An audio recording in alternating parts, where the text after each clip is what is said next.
150 participants. And I think we did such a good job that it probably translated into the attendance tonight.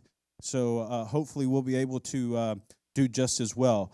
Before we get into the meat of the program tonight, I just wanted to share this for anybody that is particularly hearing some of this information for the first time. Please, please, please take this flyer home. We want you to be able to save these dates.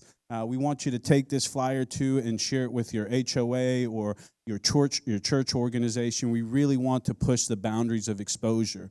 The other thing I wanted to highlight too is that until June 15th, the survey is live. The survey is live on the APS website. We really, again, want to encourage as many folks to participate in that survey because that is going to be key. The survey will be key to help determine what the plan will be. Now, I hate to bust anybody's bubble. If you're expecting to hear what the plan is or if there is a plan, I hate to tell you this, there's not exactly one yet. That is the purpose of this. These community meetings will help inform and educate the plan, along with components like the community task force, along with the components of HPM and APS leadership. So keep that in mind. Nothing is set in stone. I cannot repeat that enough. I do not want to alarm anybody. And this plan really is taking into account the facilities of APS overall and how that translates, number one, into education, how that translates into programming, and how that can translate into workforce housing. So it's a multifaceted approach that addresses all of that in addition to early childhood education and really pushing the boundaries on all those areas while keeping the main focus students and their education. You'll hear from a couple folks tonight, and we will introduce them as we go. Also, we will have a portion for public comment towards the end of this presentation. You will see this card here. We ask you, please fill out this card because, again, all of this, as you can see, is going to be on the record. We're going to have these videos along with the video from the noon meeting posted within the next 24 to 48 hours on the APS YouTube page. So if you want to go back and listen to it, or if you want to see if there was any difference from the noon and the 6, you'll be able to see that in real time. And we also want to make sure that we accurately reflect the folks that are sharing their thoughts with us. With that being said, we are going to give you an idea of what the program and what you'll see tonight. This lays out the whole itinerary for tonight, and then before we go into the presentation, we'd like to share with you a video that can give you, again, a broad overview of this program overall.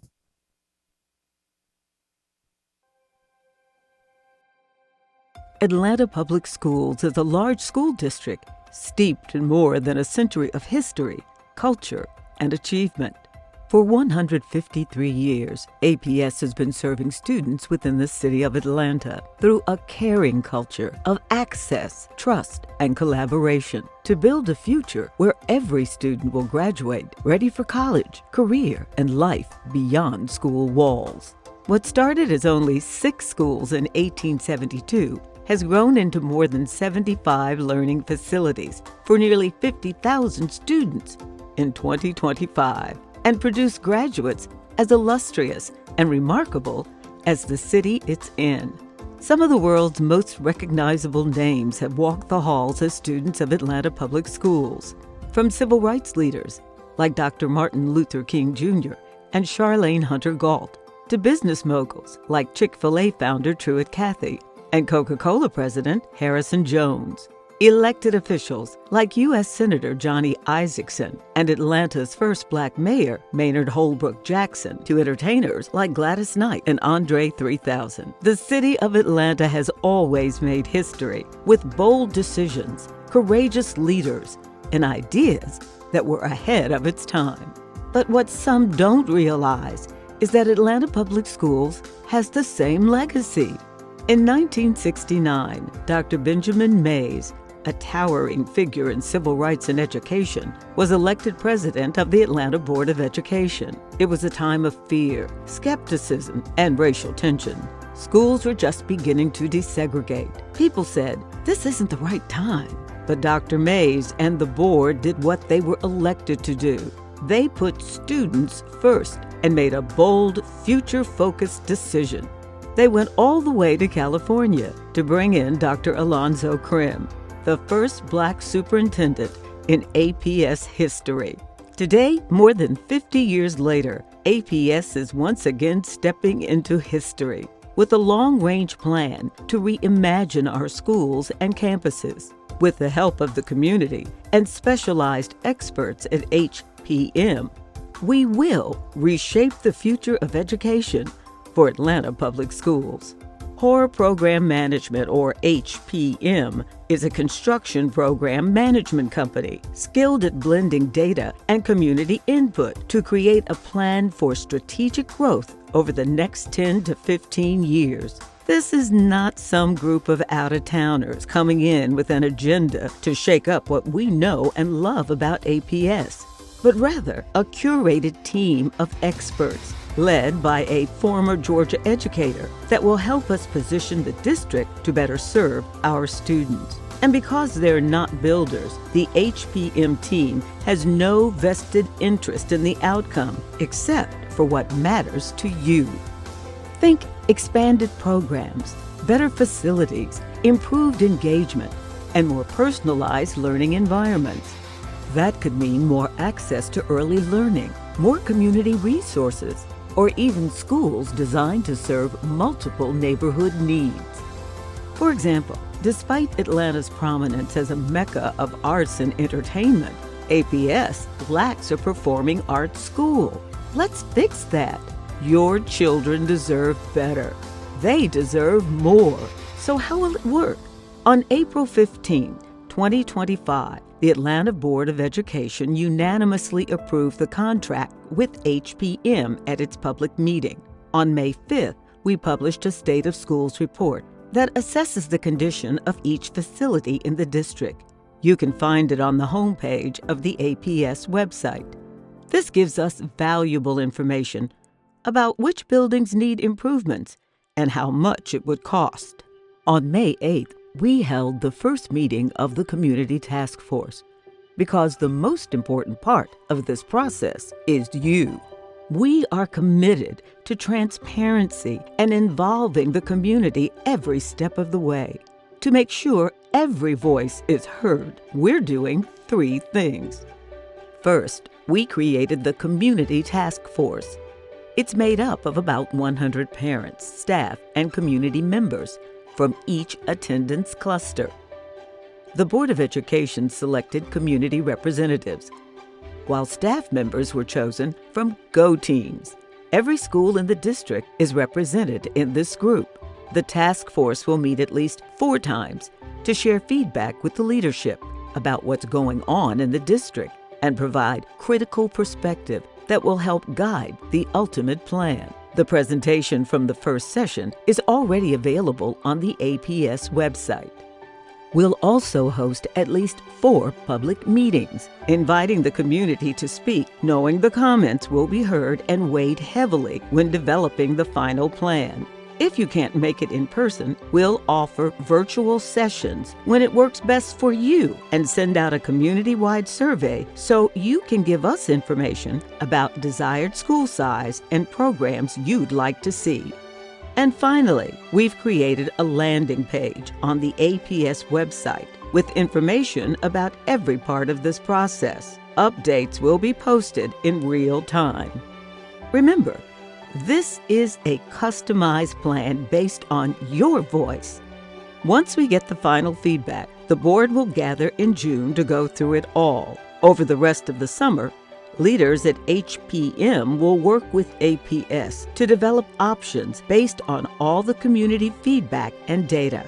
Each new draft is presented to the task force and the community for review and modification. That process continues until a solid recommendation is formed and presented to the board in November for a first read. The goal is to have an approved plan by December 1st that will be implemented over the next 10 to 15 years. Operating too many facilities can stretch thin resources like teachers, maintenance, and food services. Operating too few facilities can have the same negative effect. A long-range facilities plan isn't just about bricks and mortar. It's about building stronger communities together. This process reaches far beyond school walls. By rethinking how we use APS properties, we open doors for early learning, affordable housing, even for APS staff, and economic development. These spaces can shape the workforce, uplift neighborhoods, and serve the common good. Because when we invest in schools the right way, with data, community voices, and shared vision leading the way, we're not just shaping classrooms, we're shaping the future of Atlanta. APS has shaped leaders, artists, athletes, and change makers. And just like before, Atlanta is ready to lead again. Forward thinking isn't new for this city. It's time we do it again. Join us in bringing APS forward and reshaping the future of education.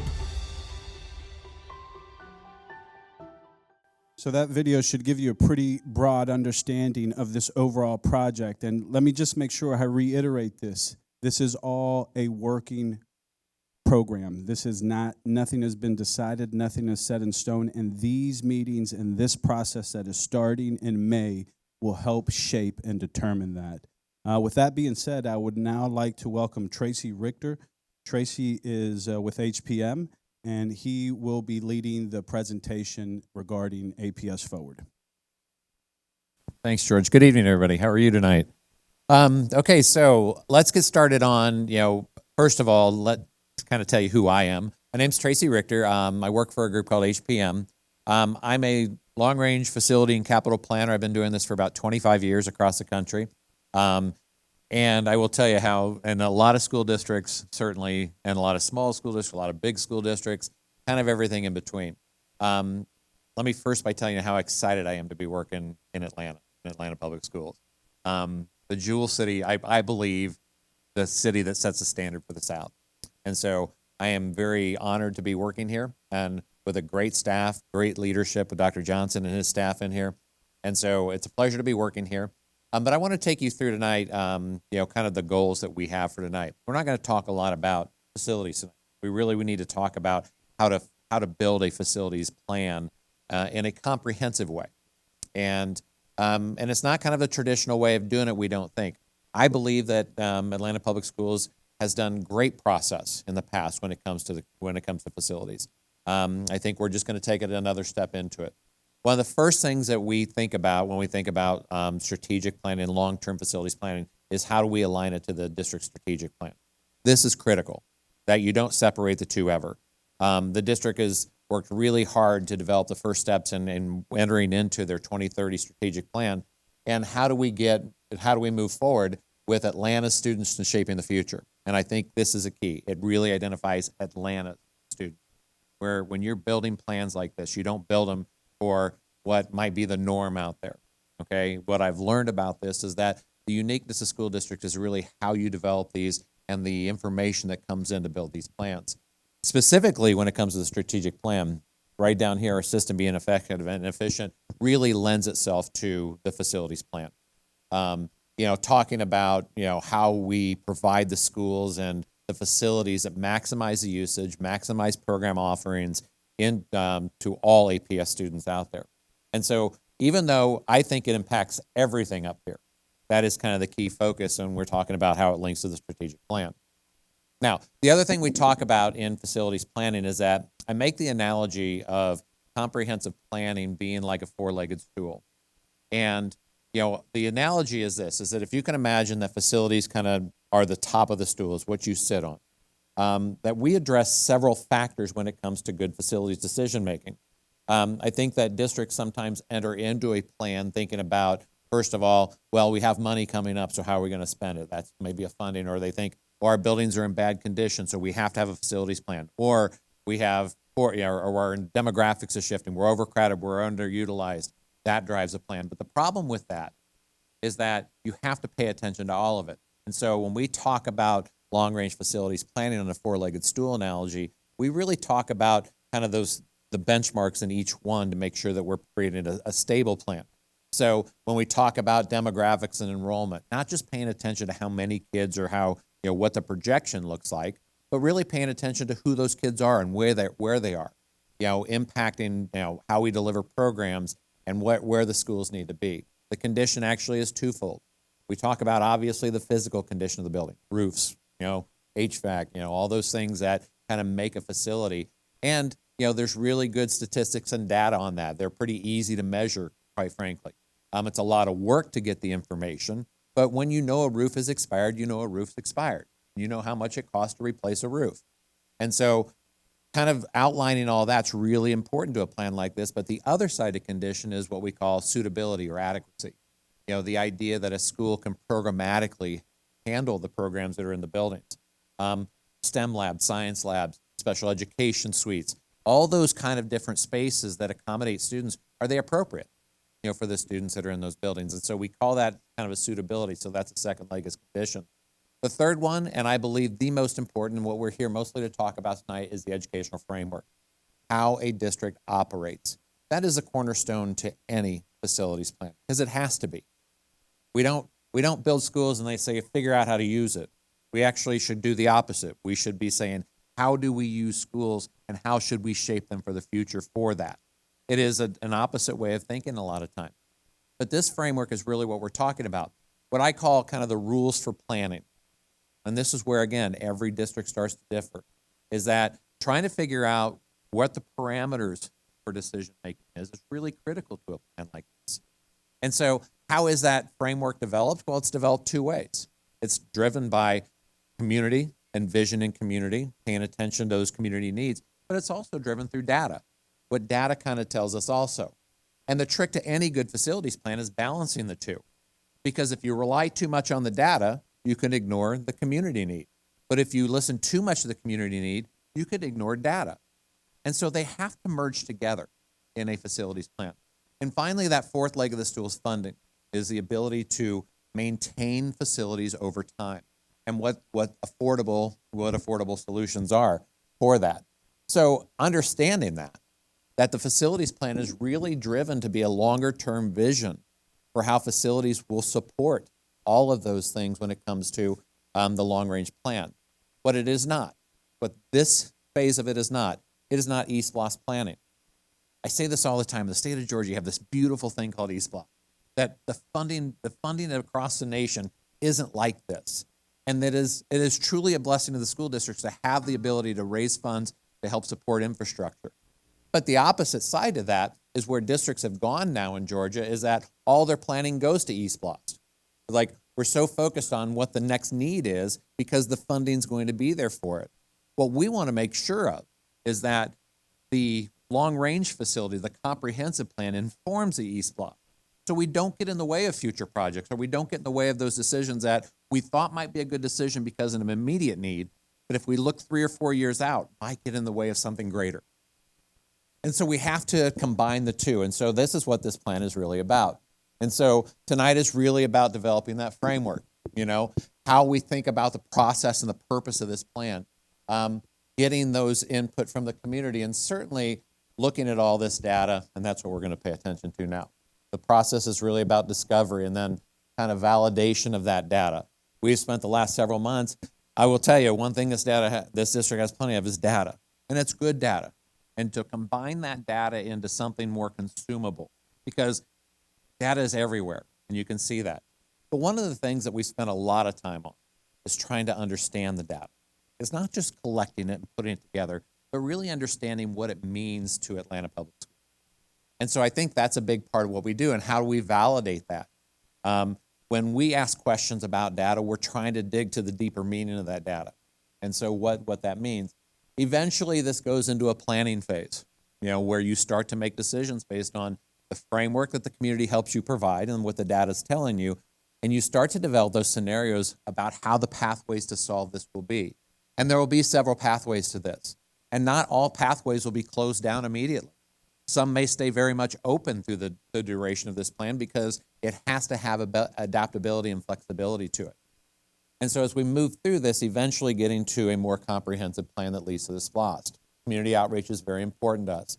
this task force that we talk about, and I know there's a lot of questions about how it got selected and all that, but what we made sure to do is at least invite every school to be represented in this plan. And that was important. Obviously the cluster representation is very good, but that school by school knowledge is important to a process like this. The day-to-day, what's happening in those. Obviously we're going to continuously meet with principals in this process and the stakeholders there, but that community task force will act as a process oversight group. They'll review data, they'll make sure that that is good, they'll vet it with us, and make sure that it's as good as it can be.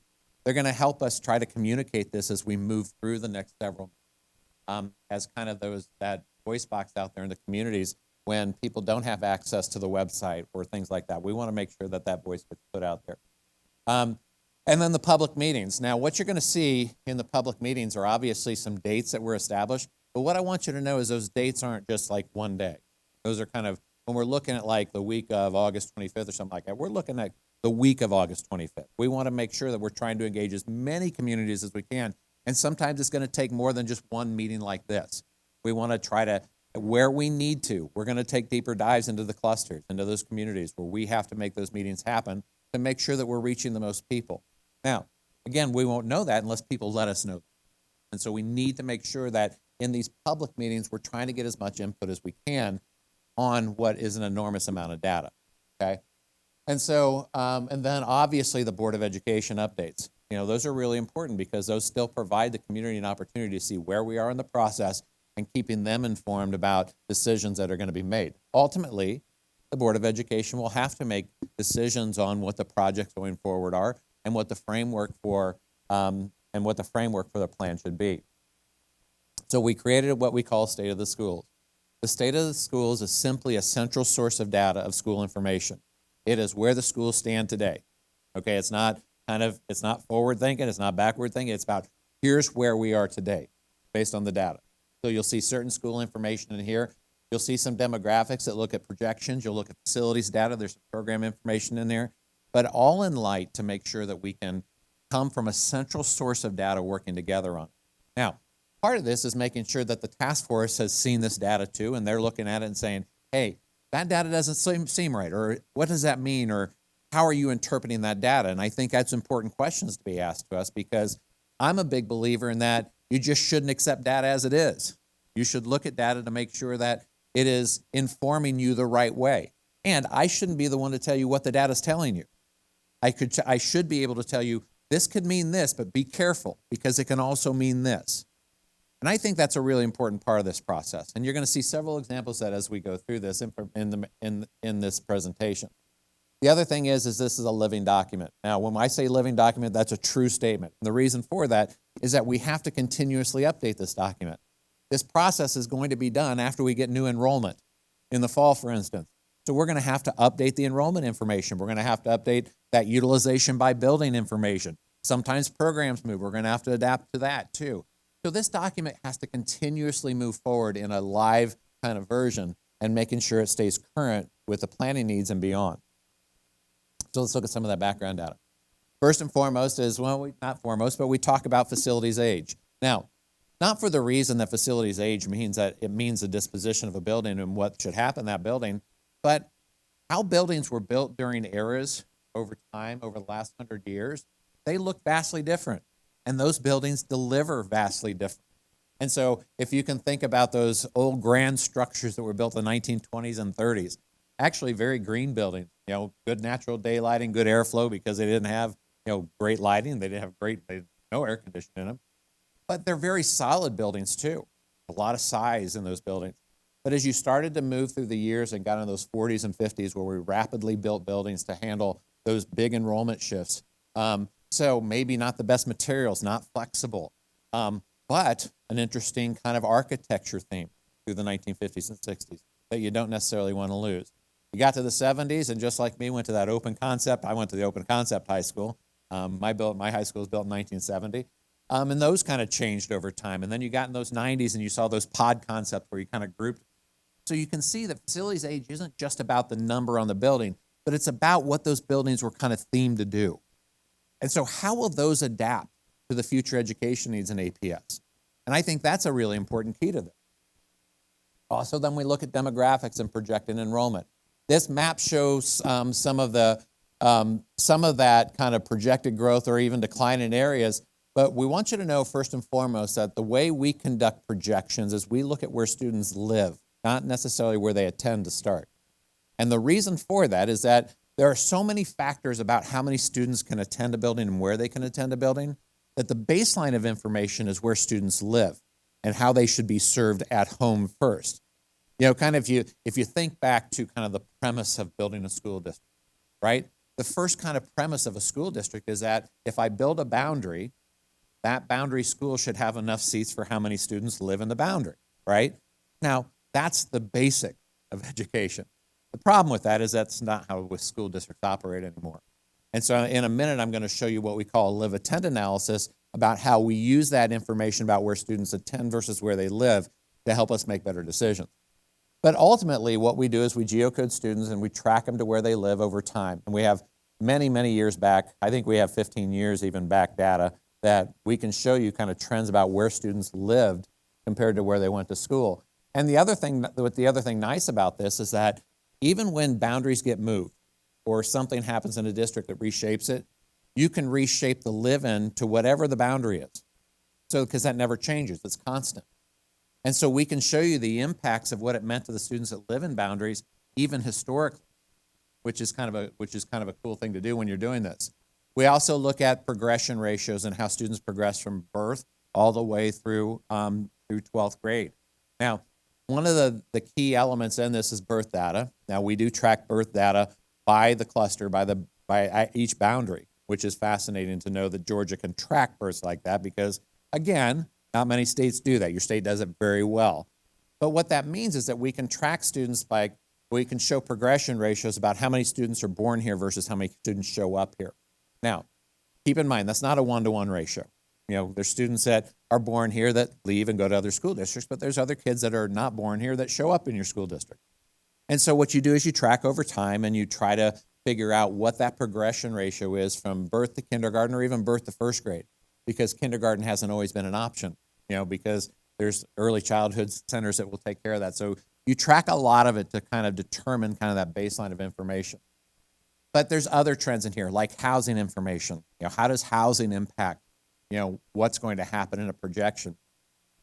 And a lot of this is what's fascinating about today's era is that what housing is doing to student enrollment is kind of the Wild West at this point. And if you look anywhere in the country, this is happening. You see these cities of large growth, but declining enrollment in their public school enrollment and even charter enrollment and private school enrollment. And so this declining birth rate is setting kind of a standard that even housing hasn't been able to adapt to. Now, also in the city of Atlanta, talking about affordable housing has become a very much discussed topic about how do we put affordable housing in the city to make sure that young families can be here and afford homes in here and bring children into the district. That's a big thing that we need to talk about. Now, and the mayor has put together an aggressive plan towards 2030, you know, for affordable housing in the city. How does this plan adapt to that when we're not sure when those will come to fruition or how they come to fruition all the time? We know where plan units are going to be. And even in some cases, we know where some of the plan units are going to be. But how do you adapt a plan to that? And so making sure that we pay attention to all that when we're doing projections is important. You know, over the past several years that the decline of enrollment has been real. And again, a lot of this can be attributed to this lower entry point at the kindergarten level and the first grade level. It even started pre-COVID, just so you know, that COVID really did have an impact on this. But even pre-COVID, we started to see this decline. And what that has meant over time is that the starting baseline of students who even come into the district can't fulfill what's been in the district for that. And I'll show you a chart on that in a minute. But eventually, when you're looking at forecasts like this, and this is what I say about data, and I will tell you this about data. Inherently, every projection is wrong because it's never going to be the exact number because that's very hard. But to narrow down those kind of those things that make variances is the most important piece to this. And then as you start to break down even closer into the clusters, even more important. And so that 5-year reliability, I believe, and I've said this for 25 years in doing this, 5-year reliability of a projection is very good. I think the reliability of 5 years is very good because you have at least birth data from 5 years. After that, you start projecting birth data, and who knows, right? And so, but that's the baseline of information. But as you start to move into this plan, again, looking at those, but also continuously updating, looking at October counts and March counts, and continuously looking at this enrollment as we move forward. And again, there's variation of growth. There's some decline in the district, and there's growth in other parts of the district. And so how do you balance that and maintain facilities and try to balance that with your enrollment? Now, if I look at the charts, and again, don't let the numbers blind you necessarily. It's more about the color coding on this to show you that red would mean the larger enrollments, blue starts to mean a smaller enrollment as you move through the district, okay? Now, this is all students. This includes charters in there.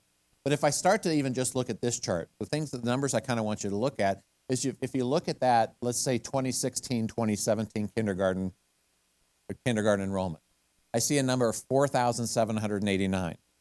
That was less than 10 years ago. This year, the enrollment was 3,721. That's literally 1,000 less kids coming in the school district. Now, if I were just to project that and say, if I get 1,000 and that 1,000 progresses year by year, that means there's going to be 12,000 less kids over 12 years. But that's not how it works. We know that. Because progression ratios, there's some grades that go over 100% progression. That's fine. But as you go through this, and even if I start to look at the ones without charter, I can still see that 16, 17, which was a big year, just under 4,000 is now under 3,000. And so our baseline of enrollment actually starts in the negative. And you can see, as the big grades go through, that 2925 in kindergarten is going to have to somehow replace 3,900. Now, so we can talk about housing, but when I talk about like student yields in housing, like if I know that let's say a single family home can generate 0.3 elementary kids per household, and I'm trying to make up for 1,000 less, the debit and credit says that I have to have a lot of houses producing more kids than outpaces the birth data. So at 0.3, I need to get 1,000 kids back, I need 3,000 homes to be built just to make up for the delta. And so as we look neighborhood by neighborhood, this is important to look at both sides of the equation. Even though you might see housing, there's one area in the city, and I wish I would have looked it up because we just looked it up a couple weeks ago, that I saw this enormous housing growth, but the population of student enrollment had dropped and dropped and dropped. And so if I were just to look at housing, would I say that the more housing you get, the less students you get? No, I obviously wouldn't do that. And so again, just paying attention to these numbers is really important as we get deeper into the data. If we look at the projected enrollment, and let's just go to the ones without charter there, again, the projected enrollment still shows this decline of enrollment, but over the next 5 years, it slows dramatically, okay? Kind of stabilizing through the district. We got that big enrollment that's still going to stay in the district for a while, but it's going to progressively move out. And unless there's some sort of major kind of differentiator in there, again, the housing growth or the population growth. And we do know that we have this development that's happened along in the city, along the Beltline, things like that. We see these young families coming in that aren't quite on the radar yet, but they're coming, okay? But we need to make sure we continue to track that. Also, when you start to look at then capacity and utilization, I think, again, I share this with everybody, maybe the most debated topic in school planning anymore is the capacity of a school building. And first and foremost, when you're dealing with capacity, the first thing we have to understand is that capacity is a fluid number. It is a number that is not stagnant. And there's reasons for that. Now, let me tell you first how we calculate it. We figure that, let me tell you, there's 1,000 ways to calculate capacity. And in all the school districts I've worked in, I've probably seen 1,000 of them, right? But I think when you start to look at the capacity of a district and how they define capacity, what the state of Georgia does is they assign what they call instructional units for facilities that determine capacity, and they give a low, medium, and high range for that. Again, understanding that there's going to be fluidity in the programs that go into those buildings. We have determined that using that medium IU range is a good defensible number that we can use for the general capacity of a building. Now, but that will change. And here's how it changes. And I'll give you the easy example I can give you. 1 year, a school is a general classroom, and its capacity, let's say, is 20 students per classroom. The next year, we have to use that very same classroom for special education. And all of a sudden, the capacity went down to 10 or 12. So we just lost 8 to 10 seats in that building just due to the program. No bricks and mortar move, just one classroom. That's how capacity of a building can change that quickly. And so we want to make sure that we're paying attention to that. And this becomes a school-by-school discussion, obviously, but when we're looking at the broad general plan to go apples to apples about capacity in buildings, we use this formula. Again, this will have a huge impact when we start to develop some of those options and scenarios out there. Overall in the district, if you look at seats, there's almost 20,000 empty seats in this district. Now, across the board, it does sound like a lot, and it's a lot. But keeping in mind, how do we efficiently use these buildings where we can't go to zero because there's way too many fluctuations in demographics that allow us to do that. But how do we get this to a number that makes sense? Because of those 19,000, 214 seats, guess how many you heat and cool? All of them. Guess how many you light? All of them. Guess how many rooms are still there that have to be maintained over time? All of them. Now, here's the other thing about utilization, though. If I think programmatically about schools, if I think about schools that are fully funded programmatically, have enough students to give your students, to have enough students that have all the programs they need in a school building, I'm not sure the capacity of the building matters too much. A good example, if I could get 750 students, which is kind of a minimum number of middle school kids, but enough to get you a good staffed and programmed school building, but it went into an old high school that had 1,500 seats, would it matter that it's only 50% utilized? Well, maybe not. But if I had 10 that were 50% utilized, then it becomes an issue. And so we don't use utilization as the only factor for decision making because that would be short-sighted in how we use buildings. And so we want to make sure that we're developing this to be a more efficient district. And again, parts of the district don't have any seats. Other districts have too many seats. So how do you even balance that within there? Earlier, I told you about what we call live-attend analysis. Now, this is how we look at where students live versus where they attend school. Not really a difficult chart to understand, but I'll make an example. And I'm only going to show you the high school one. I'm not going to go into the middle school one and the elementary one, because the elementary one up here will make you blind, because it is a lot of data up there. This is in the State of the Schools appendix that you can find. But let me give you an example how this works. Let's look at Douglas High School, which is that white line that goes across right there. If I look across on the Douglas line, you can see it says the total number of APS students that live in that boundary is 1,746 students. Okay, you see that number right there. Now, of those 1,746 students, 1,250 live, stay in the boundary and attend Douglas High School. 117 leave the boundary, go to another boundary high school. And then there are 379 that either go to a charter option or a specialty program that leave the boundary to go to that, which tells me there's about almost 30% of students do not stay in that boundary to attend their high school. Now, if I go down the list, for instance, down on Frederick Douglass High School right there, I can see that there are 46 students that actually transfer in. And you can see from which schools they transfer in from. 7 come from Carver, 5 come from Maynard Jackson, 13 come from Washington. Now, once again, what I will tell you is that we don't use this one specific piece of data to make a decision. This can be good indicators for us, though. It can give us information about why students are going to other boundaries, what the reasoning is. Could it be programming? Can we realign programming to reduce this in order to keep kids closer to their neighborhood schools? Well, that's a potential idea. But there's also data in here that may not make a difference, because if I go to the elementary school, it might be that a student is the kid of a teacher that just wants to go to the same elementary school that mom or dad works at. So that number's in here too. So I don't necessarily put a judgment on the number. I use it as more of an indicator. Also then, I start to use it in that projection to kind of see, okay, from the live-in projection and the traditional transfer rates across, what does a building really look like in time? So again, that's the elementary one if it gives you any idea, but it's kind of blinding, so I'm not going to leave it up too long. But all the information is there. And when you're online and you're looking at this, you can blow this up and you can see it in bigger numbers. So, or you can print it out if you want. So, facility condition assessment. Again, one of the most important things to realize and to see here is that, first of all, the district goes through a pretty inclusive assessment process every 5 years to continuously update data. Now, 5 years is pretty frequent because any good facility data should last, 30 years? Because most systems in a building anything under 30 years gets expired. So flooring, ceilings, lighting. But every 5 years, the district goes through an extensive process to make sure that they have up-to-date condition data because of the eSPLOST programs that you're in. And so what the thing to know here is, though, is that the total deferred maintenance. Now, what I mean by deferred maintenance is those things that kind of get pushed back beyond maybe their life cycle but there's still good systems out there. The district has a priority of warm, safe, and dry, first of all. So when I say $672 million, it's a big number.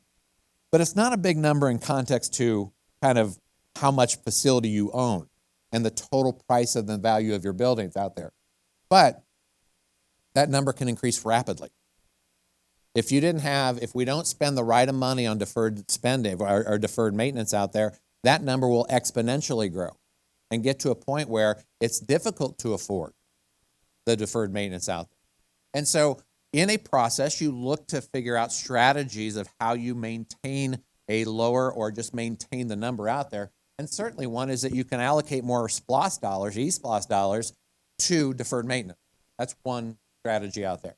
Now, again, many of you know that's like, going to your church congregation, asking to put a roof or air conditioning in the background that nobody sees, trying to ask money for it, right?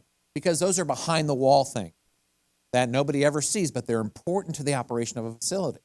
Or you could replace buildings or put comprehensive renovations into those buildings to help maintain that.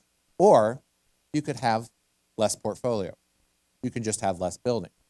Now, that's another strategy towards it. So how do you combine those to get there? Again, ultimately, just a lot of words. What we try to get to is this facility condition index, which is a level of renovation versus replacement. It gives you a number that says it would cost this much to renovate versus replace this building, and that facilities condition index gives you an indicator. What we use is an FCA score, which is kind of the inverse of that, which means the closer to 100 a building has, the better physical condition that building's in. Now, again, just an indicator. It is not the end-all decision maker. And so we use this number to indicate, how good buildings are from a condition standpoint. We pay attention to things like historic standards and paying attention to working with Historic Preservation, Atlantic Preservation Center, and collaborate with that group to make sure that we are looking at that criteria for how we save buildings out there. Now, even in the case where buildings may not be used for schools in the future, we want to make sure that we're not just letting buildings go that have historic value to them. And so working with this group will be very important. Also then looking at those renovation standards and how we maintain buildings from a health and safety standpoint, from programmatic demands, also from historic and geographic reasoning, and what that means to the preservation of those buildings. So I'm not going to go through these charts, but basically what these charts are is they show you the FCA score on the far right, which tells you, again, closer to 100, the better the condition, but also the repair costs in the building.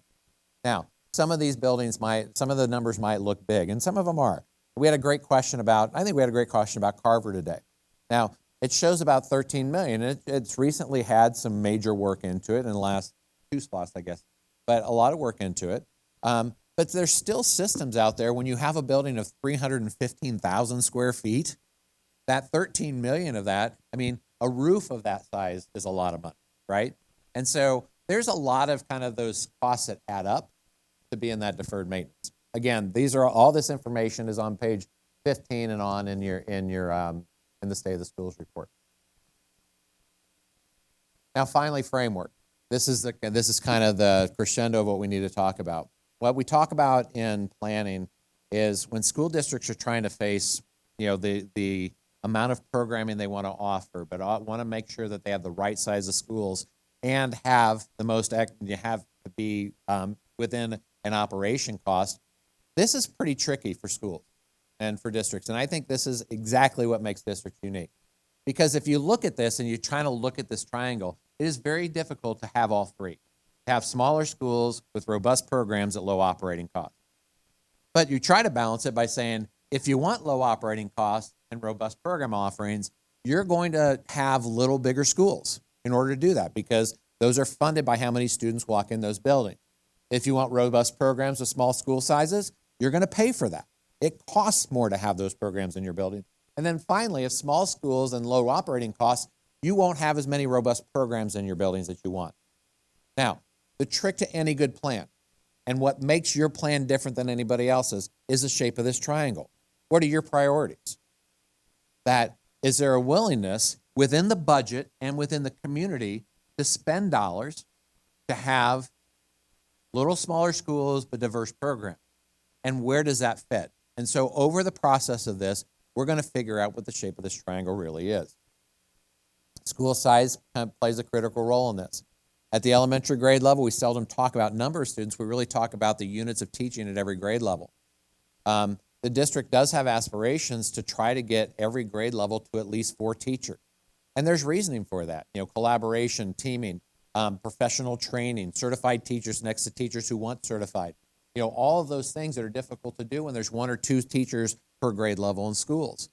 And so trying to get to that 4 to 6, and if you start to look at what that means for a school in Atlanta Public Schools, that could mean 450 to about 600 students in an elementary school, which which is bigger than some schools out there. Now, once again, the message isn't if you're under 450, you're closing. That's not the message at all, because the fact is that 40 of the 49 buildings out there can hold over 500 kids. And so there's plenty of capacity out there in those buildings to handle really programmatically strong elementary schools as we go out there. And so, but if you look at it, 30 of the 49 have less than 500 in it.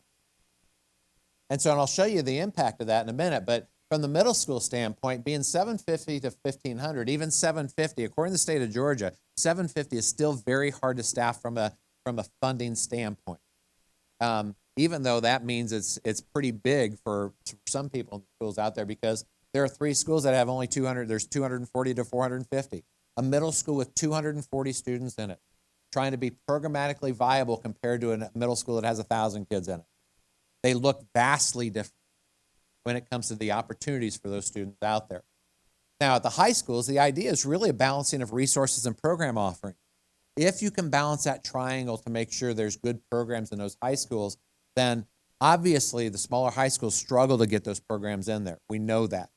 But again, you're not going to have high schools out there that necessarily are going to crest over that 2,500 benchmark unless you want those, and they could. Depends on those feeders out there. But really it's about balancing those resources and making sure that there's geographic and programmatic continuity of program out there. So if you want to go to a neighborhood school, it has all the programs you need from elementary to middle to high school, or it has the programs you need to have continuity also. And this is what I mean by fully staffing. In the state of Georgia, now this isn't necessarily how schools operate, but in the state of Georgia, that minimum staffing of schools under 450, this is what the state would actually fund. Now, your schools, you have these services in the buildings, and it's all locally funded. And so that puts, and I will tell you, when you start to have budget crisis, and when you start to look at the budgets and the income coming into school districts, when it comes to all the raising costs of what this district wants to be doing, this is tough to do, because and at the middle school, if you look under 600, look at that. You get 1 AP. Even at the elementary school, the state doesn't fund an AP under 450. You have schools that have APs that are under 450 out there. And so that's all locally funded. You bring that in yourself and you pay for that yourself. So at the high school, again, under that 1,000 enrollment, that's what you get. But watch what happens when I start to get at that 450 number, and I start to get at the middle school number of 700 plus, and then at the high school over 1,500. That is a huge difference in funding how schools staff across the district. And so again, if I just kind of benchmark it by doing this, you can see all of those opportunities that we have for maximizing the state dollars that come in and taking pressure off of that budget cycle out there, that reinvest in students where necessary.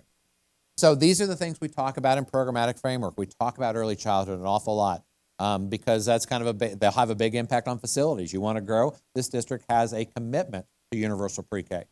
And the earlier we can get kids, the better. We know that.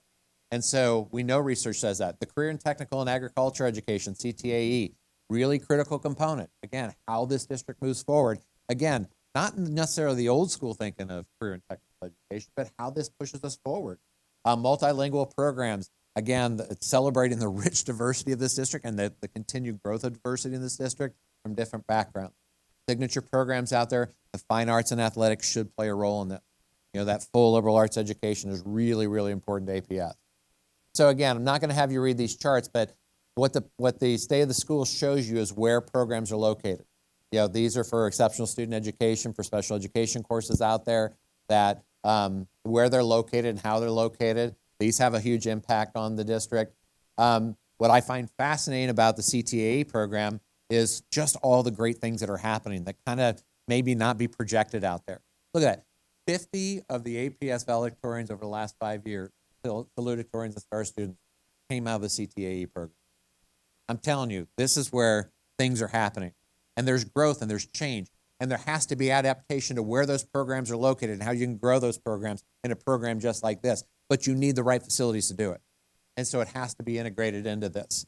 And so, and then pushing down to middle school, more and more important, push down the middle school, because that's the exploratory years. I was an old middle school teacher. I did middle school. And it's really about exploration. You don't think about that. You think middle school is something a lot different. But it's really about exploring your future. If we can expand those CTAE programs, but you have to have the enrollment to do it in those buildings. Again, just some information about where these programs are located.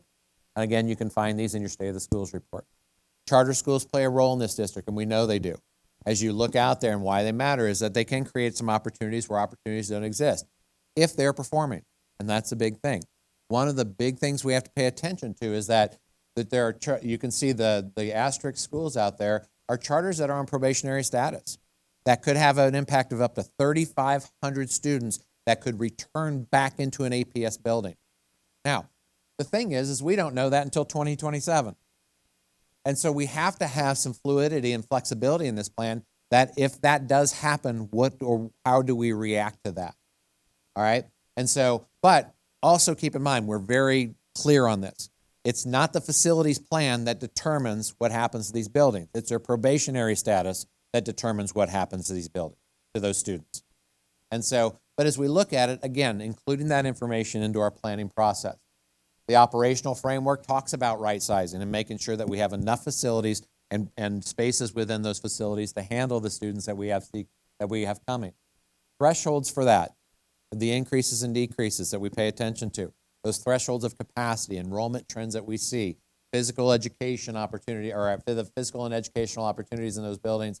Geography can matter a lot when it comes to planning. Even what we might think of a more condensed area like an urban area, schools that are located in inadequate and inappropriate locations, increase travel time, take away walkability. So we got to pay attention to those things in here. And then looking at district-wide utilization, those programmatic impacts, when we make decision, what's the programmatic impact? Not just the facilities impact, but how are we impacting those programs that are in those buildings? The operational framework comes to balancing those decline in enrollment. How do you do that? Do you use boundary adjustments? Do you use feeder adjustments? But I will tell you, sometimes those are meaningless. You can move a boundary and nobody will care. They'll just transfer back to the old building. And so do they make a difference when you do that? And how much impact can that really do? Oftentimes it's more about feeder and programmatic feeder about how you get students to feed in the building better. And so really paying attention to what we mean when we talk about rezoning. I know there's communities out there that are worried that this plan is going to rezone them somewhere. But again, we really have to understand the impact of rezoning in a district like this and what it means from a geographic and a programmatic standpoint as you go through this. Looking at that condition level and what standards do we set to make sure that our deferred maintenance doesn't go too far, and how we keep buildings at minimum warm, safe, and dry, but even better, programmatically viable for their students. And then setting some renovation and replacement standards to say, at some point buildings do need replaced, and it's okay to replace some buildings out there. And sometimes it's okay to build a building where it ain't because students are there now. And so thinking about that as we inform this eSPLOST over the next several cycles of eSPLOST will be really important in this renovation versus replacement standard. That brings us to the end, the questionnaire. So the questionnaire, you can see on here, there's a QR code that you can go to, or there's the link in it. There is a Spanish version of this also, so you know there's a Spanish version of this presentation also online. But these questions address things like prioritizing the plan. One of the key questions is, what are your priorities when it comes to a facilities plan like this? And what's important to you? And this will differ by different clusters. And so paying attention to that as we look across the district. This school size and the program delivery, that matters. How much, where do you want those schools to be? It asks questions around early childhood, fine arts. We just blatantly ask the question, do you think there needs to be a performing arts center in this district? And should we move in that direction with the rich history of arts and music and entertainment and the growing entertainment industry in this city? Do we adapt to that? The multilingual services, again, as this diversity grows and cultures from all over the world continue to come to Atlanta and grow. How do our facilities accommodate that? And is there access out there? We ask a couple questions on career and technical. We also ask some boundary and feeder questions. And we're just going to blatantly ask you, kind of where your tolerance is for that. And then finally, those strategies for renovation versus replacement, future facilities. It's not just a simple thing, the plan building. You can see in that kind of what I call my Matchbox car presentation, that old guy on the commercial that talked rapidly to get through all the data so it doesn't seem so long. But it is comprehensive and it's oftentimes complicated. And trying to understand that community voice along with the data and trying to merge the two isn't always easy. Consensus sometimes is, I kind of think that I've done this long enough to know whatever consensus means to you, it means different to everybody. I'm not even sure consensus exists out there when it comes to something this massive. I use that example all the time. I got 4 people in my household. We can't come to consensus on dinner most, right? And so trying to come to a consensus around the city sometimes isn't always an easy thing. And there's hard decisions that are going to have to be made. Even new and renovations are hard decisions to make because they displace students, they move boundaries, they shift feeder patterns. So even the newness of facilities can cause complications. But what I want to make sure is that we work together and get as much feedback as we can to do this. And sometimes you're not going to like the answer, but sometimes you're going to really like the answer in the plan. So with that, I'm going to wrap up my presentation. And again, I appreciate the grace and patience that you give me when I do this, when I do this piece, because I really do want to try to get as much information out there as I can. So George, I'll turn it back. And you know what, Tracy, why don't we leave that slide up just in case anybody wants to take a picture of that link and share it and post it on social media, because I can't stress this enough. This survey will be active until June 15th. June 15th, this survey will be active, and this will really play a huge role in forming the decision and the proposal that's presented to the Board of Education. We're going to move into the Q&A portion of this. Before I introduce who will be moderating this portion for us, I just wanted to point out, if anybody would like to speak, we have some public comment cards there. And just for the consistency of integrity and transparency, I know we have a small group, but I'll still ask you to please fill that out so we can have it for the record. Also, this next person that will be leading us through this portion should be a familiar face or voice. Her name is Jocelyn Dorsey. She is a retired journalist from WSB. She started a lot of community-focused programming at WSB and also was very, very active in APS when she had both of her children attend the school system. So with that being said, let me welcome Jocelyn Dorsey so she can share a little bit more about her. And then if you want to start with the questions, just meet me up there. Come on up, Jocelyn. We're on. Good evening. No, we gotta act like they're the front. I already tried that, Jocelyn. They're scared of each other. I don't know what it is. But if you can, let's fill in these seats. That'll really help us in a way to make this a conversation. And even if you are with the school system, but particularly if you're a parent, please come up closer. We really want to make this an engaging conversation. Go ahead, Jocelyn. Wow. Were you overwhelmed? I was kind of overwhelmed, and not only overwhelmed, but thrilled to see that there's going to be such deliberateness that's going to be taken into the long-range plan. And I think people need to realize that it is a long-range plan. I'll introduce myself briefly. I am Jocelyn Dorsey, and I was the community and editorial affairs director for WSV from 1983 until present. And I started out, I'm from Cincinnati, Ohio, and I came to Atlanta in 1973. I'm not going to go through all 45 years, but I came to Atlanta in 1973, and it was a pivotal period that I found out in Atlanta.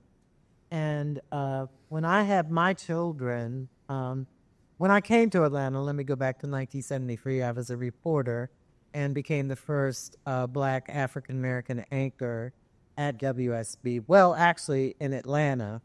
And so it was a very interesting period during that time. To give you some context, and people were like, oh, you've got to be kidding. They were still burning crosses on the top of Stone Mountain, which was owned by the Grand Wizard of the KKK.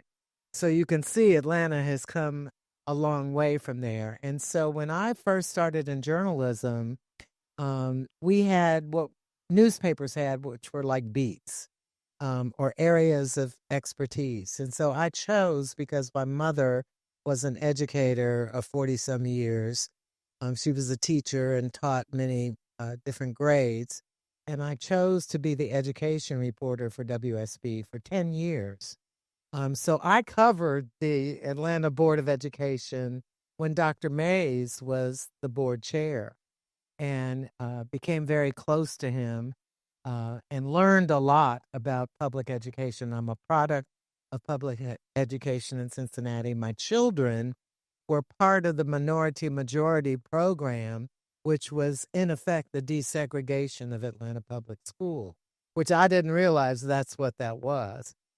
So it was a very interesting time, and I learned a lot about the culture and the nature of the Atlanta public school system.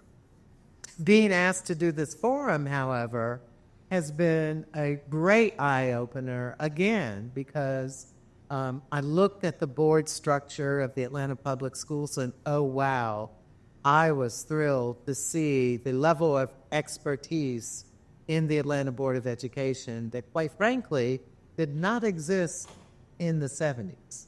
And I won't go into that, but to see the level of expertise, the level of education, and obviously now the level of thought that the Atlanta Board of Education has put into this, I mean, to see all of this is just amazing.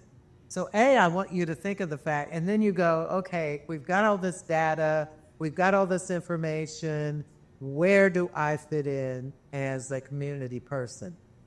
What occurred to me, and I worked with some nonprofit organizations that dealt with education all over the state, and the light bulb for me went off when I was working with a school system, and it wasn't the Atlanta Public Schools, but I was working with a school system and understood how school systems and schools think outside of the box. And so I encourage you, when I give you this example, to go, aha, there's some other things that I can think outside of the box in terms of programmatic things. There was a problem at one of the schools. It was a high school in the metro Atlanta area. And one of the things that they were doing was renovating an area for a laundromat. And I thought, why would they have a laundromat in the school? And I found out, much to my dismay, that that particular school had a large population of students who were homeless. And they discovered that because the kids were coming to school and they had an odor. And so the teachers were very aware, very sensitive to this, and discovered that, you know, the reason that they had an odor was because most of these kids were living in the extended stay hotels, that they call them, and they weren't able to wash their clothes when they came to school. And in fact, the conditions that they were living in were really homeless. And so I thought, oh my goodness. And this school ended up building a laundromat in the school so the kids could come and wash their clothes, dry their clothes, and, be at least presentable to other students who were complaining about these kids in the class. So I use that as an example. When you talk about utilization of a building, it's not just the utilization of the air conditioning and all of that, even the classrooms, but to think outside the box, because, the demographics of a student population could be very different from what you're thinking that demographic is. So with that, I ask you to think 10 years, 20 years, 30 years in advance to see what do you envision those schools to look like. I can think immediately when you think of how do the old buildings adapt to the new technology. When you think of all the electricity, even the plugs back then that, I can think that the facilities person will probably tell you that there was coding that said that, a plug had to be in every 10 feet, and then it would only had so many outlets. But now when you try to charge phones and everything like that, you probably need 20 plugs in an area where before you maybe use 10. So those are the types of things that we want you to begin to think about. This is not a session where you come and talk about, what it is you want in your classroom tomorrow. That's not what this is. It's more of a grand global 30,000-foot view of what you want Atlanta Public Schools to look like in the future. So have I set that tone? That was great. And, I think that I have identified at least a parent area. If I'm in the wrong area, let me know. But here's what I'm going to do. We got a smaller group. I'm just going to come to you. Even if you don't have a question, we'd love to just hear your name, what school your child attends, and what brought you here. And if you do have a question, please let us know. I'll start with you if that's okay. Sure. And it's Laura Hawk. My child attends Douglas High School.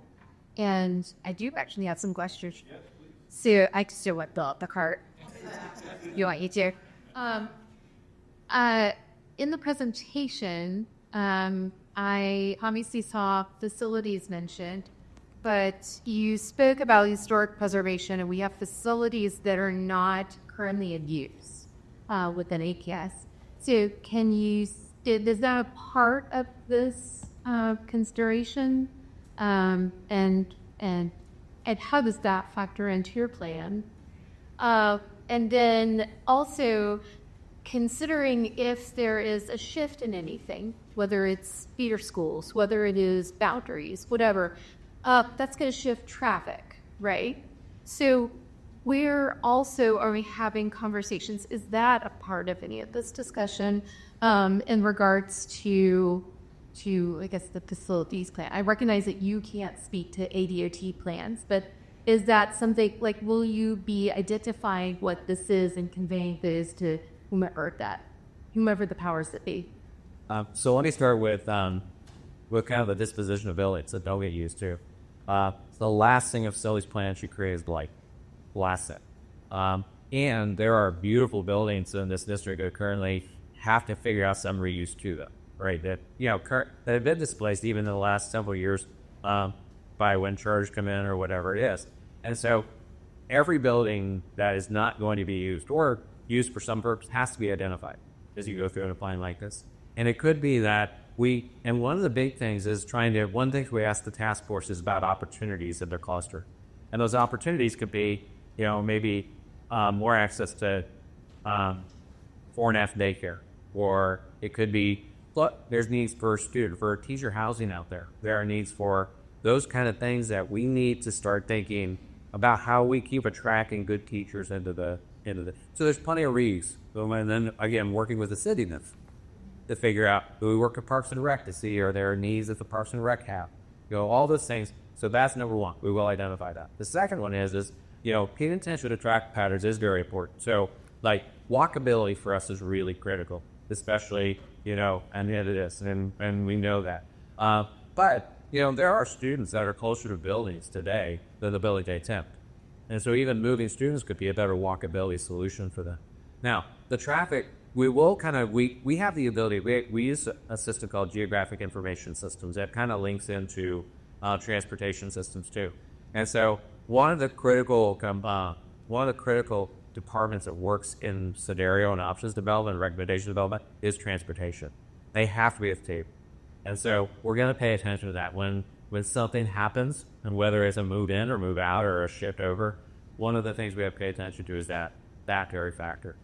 We don't do it up front, and the reason we don't do it up front is because there'd be a billion different kind of combinations. We'd spend all of our time thinking about how a kid walks to school versus, what the bigger picture is for where schools do in your region.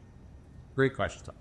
And then the question is, what would be your idea, knowing that you're in that location and you know the existence of such a facility? How would you like to see it used in the future? So, we want that type of community input, not just directing, having him direct the plan for you. It's as you are a parent and a student and looking at the future, how would you want to see that? And then, piggybacking on that, on the noon virtual, we had about 160 participants, and I said, this is great. Today by 6 o'clock, we should have 160 responses on the survey, plus, maybe another 160 because you shared it with someone. So I'll challenge you all to add to that 160. Maybe we'll have 165 tonight. Before we go to the next person, I did want to share this with you all. Even if you don't want it, even if you already have it, just take it out of my hand. And just I literally already put it on my computer. good to make sure that I give it to every parent that is in here, anybody that isn't with the school system. The main reason is this is how we will push the boundaries of exposure. When you go to church, make sure you share with folks that you were here. When you go to work, if you have a parent, coworkers who have students that attend APS, please, please, please save those days, pass them around and put them on your social media. The more people we reach, the greater a chance of us getting closer to that consensus that Tracy was talking about, that sometimes is far too put all together. Sir, can I come to you? Sorry. Hey, hello, mate. We're practicing, sure. That's all fine and well. Good evening. And my name is Barry Love. I'm actually a parent, but not a parent, a child in APS. I'm just more so a concerned citizen in the Metro Atlanta community, and always looking for Atlanta Public Schools to rise. I'm an entrepreneur in town, and it means a lot to have a solid, stable school system here. So just as an engaged entrepreneur in the region, or is it? Perfect. Love that. Thanks for being. But you're part of the community. I am part of the community. And I'm sure you have ideas. Hey, no, it's I'm going to be sure. Please give us feedback. Yeah, because that's all part of the community. And in fact, there's projects that are going on currently. A lot of people may not know in the Atlanta Public Schools that are using schoolyards or transforming schoolyards into community parks. And I've watched, in fact, worked with the facilities management on a of the parks, the community parks that would be used by the community that are actually schoolyards. So there's all sorts of different things where the community is integrating with the school. It is not apart from the school. I get it. Yes. Hi, good afternoon, Mike Sierra Cole. I am a parent, but also work here in the district. I'm not a parent in Raggy School District as well. I'm always fascinated by the data around students who live in one area that attend school in the other. And I was wondering if there's any utility to doing like exit interviews where students and families who were opting to choose something different than your old school. So we could look at their hacker giraffe, who's going where and why. That could help inform some of our strategies in decision making. And I think student surveys and then family surveys were very effective in this. Because you're right. When I look at the data, again, what's really important, I don't really place judgment on the data because it's hard to. People make decisions for good reasons and for the betterment of their educational experience. But it would be nice to know if it's because I have to go chase a program. It would be nice to know is that I don't have an exceptional student classroom I can go to that serves the needs of my child. It'd be nice to know those kind of things to kind of fetter against when using the information that we have. This is one good tool, and using the GIS information that we have, we've been able to work in districts to say, you have you have all these students going to this program here, but there's such a condensed area of students who can get it here. Why wouldn't we think about how we improve our facilities to get the program where we need to get to? I think so. We should probably explore how we can get that data better. And I'm sure there's probably some data out there about transfer applications, why people might put it. So we'll do a deeper dive in this. I think that's a great thing to kind of look for. And it's funny you say that because when I was enrolling my kids in the Atlanta Public School, the reason that I chose the school was because it was closest to my office. So there are, different reasons. It's not always programmatic. It could be geographic. And, so I'm glad you raised that because that is an important issue. And it is And I don't want to ignore that sometimes what's hidden underneath that data that it's hard to get a grasp on. One of the biggest impacts of student performance in this district is transients. And how do you kind of get your arms around that, right?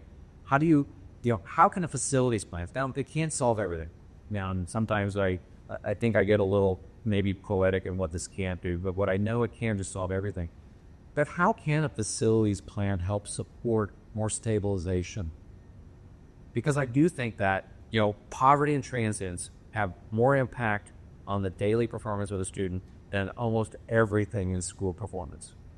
And that's just the fact. And so how can we stabilize that? Can we create where buildings aren't being used, or we create centers where at least they can go to a center area to get services? Can we put schools in locations where it might reduce some transients? Are there possibilities around that? We need to explore that.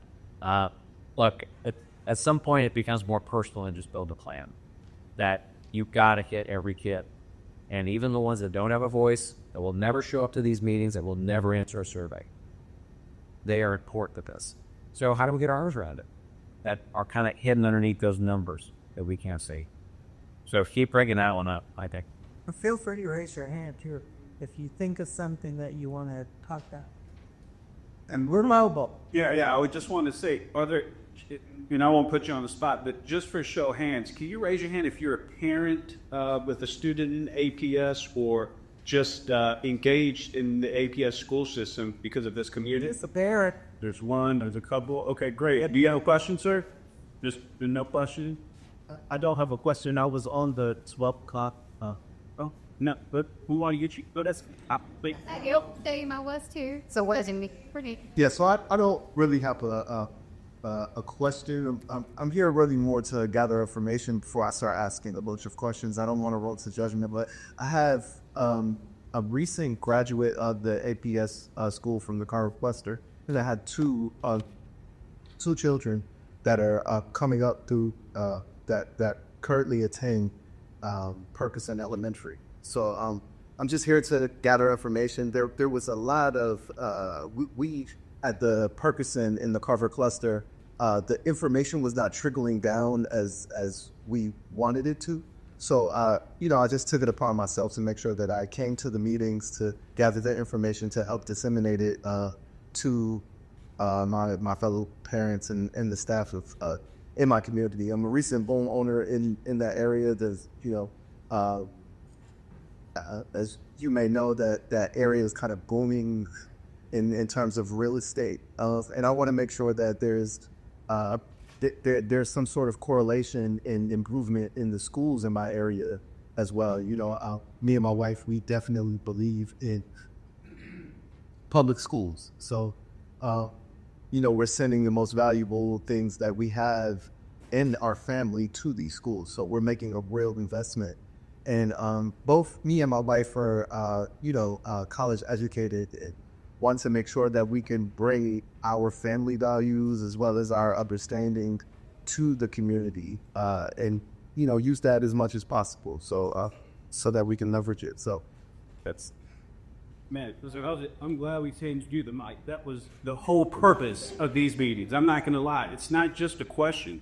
It could also be a comment, or it could just be some information gathering to pass along. So please, if you're streaming this right now, if you're watching it on the YouTube, please take this gentleman's comment as an example, and thank you for sharing that. That is very valuable, and I loved how you said that the most valuable thing that you send to the school every day is your children, and that's the real investment that you're making. And I know that the students, I know teachers and the leadership here at APS recognize that. I'm going to just give this with you. Please share that. And I wanted to reiterate something about this flyer, just like Tracy said, and as you heard in the video, it'd be at least 4 meetings. We have put the 4 identified meetings on here as of right now. But again, as we move through this process, we'll learn more. And there'll be more discussions and more comments and maybe areas or clusters specific that we need to go to address. So I just wanted you to know these are hard days, but they're just the bare minimum. Likely there will be more. George, can I interrupt the general here? Because one of the points of your comment about getting the information, Carver's not hearing the information about this to get it out there.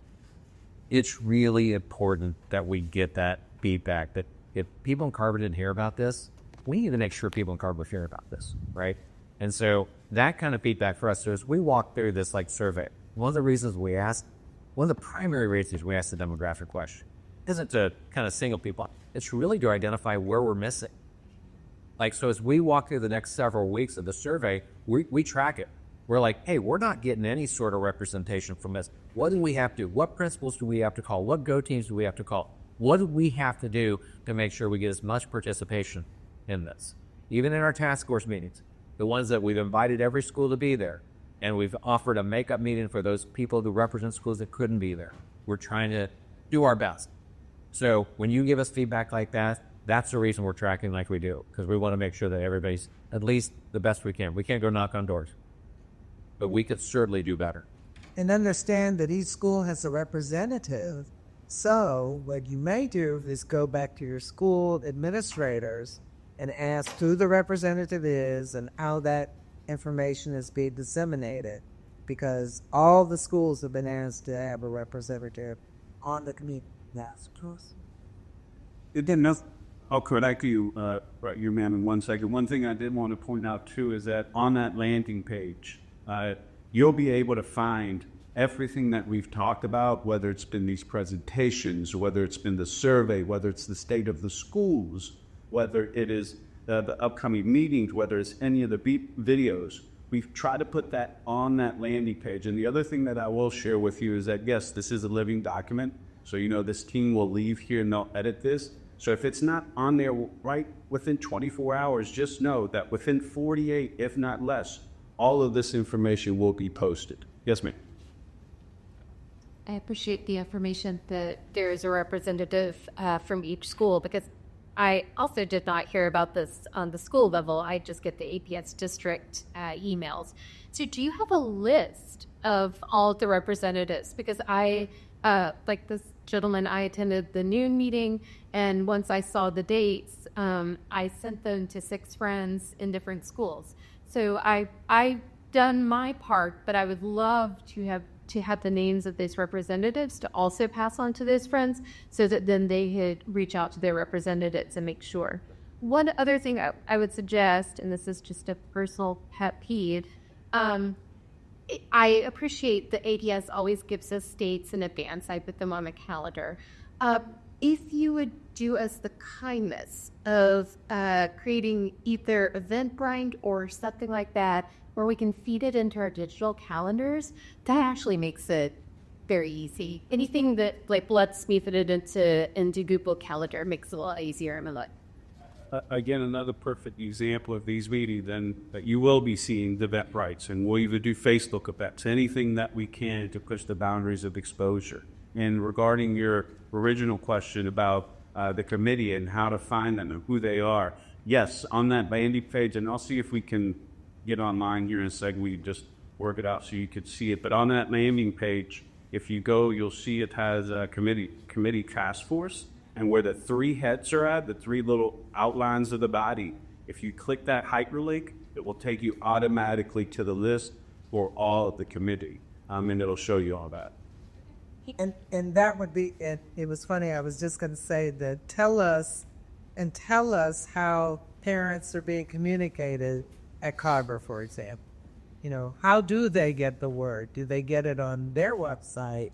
You know, I know one of the schools that my grandson was working with had a very robust website where they could go to the website and find out everything. So give us, you know, many of us aren't aware of how people are communicating with. I mean, I'm old, so it's, you know, I know TikTok and, you know, all these other things that people communicate with, but a lot of assumptions may be made on traditional forms of communication. So, you know, give us the suggestions on how to do that better, because this is not an exercise that we want to do in a vacuum. This is something that we want to do with the community. More questions? Now, is there another question? No. Now, I will add this. As a former journalist myself, and Jocelyn can also relate to this, we know that reporters are on deadlines. So CBS, Land and Use First is here, so I want to make sure we give her enough time to edit her story, everything. So we'll close for right now this portion, but here's what I mean. We're not going to leave. We'll stick around. Jocelyn, Tracy, myself, members of APS will stick around to answer any questions, any comments that you have. Because of everything going on, I figured this may be an appropriate time to at least close this portion of it, the official portion, but we'll still be here. And thank you all so much. Jocelyn, thank you so much. Tracy, do you have any closing comments, anything you want to reiterate? I think they probably heard my voice. Folks, thank you so much. And like I said, we'll stick around. Please come introduce yourselves and give us any contact information. Thank you all so much for being here tonight. Spread the word. Yes. Sounds like